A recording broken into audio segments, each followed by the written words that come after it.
Welcome back to another tutorial video. Today, we're going to learn how to fix the issue of Instagram Reels lagging.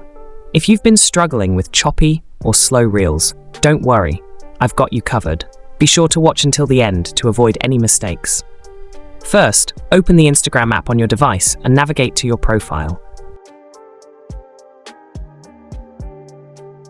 Tap the three-line menu in the top right corner and select Settings and Privacy. Scroll down until you find the Data Usage and Media Quality option and open it.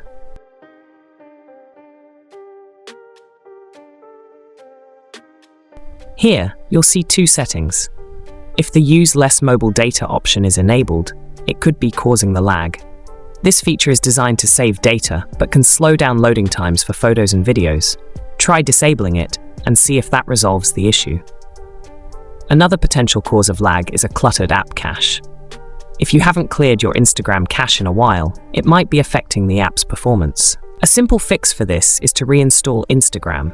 Completely delete the app from your device, then download and install the latest version from the Google Play Store or App Store.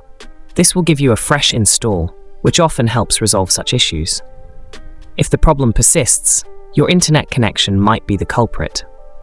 A slow or unstable Wi-Fi or mobile data connection can make Instagram Reels struggle to load properly. Ensure you have a fast and stable internet connection for the best experience. These three methods should help fix Instagram Reels lagging. If you have any other solutions, feel free to share them in the comments. Thanks for watching, and see you in the next video.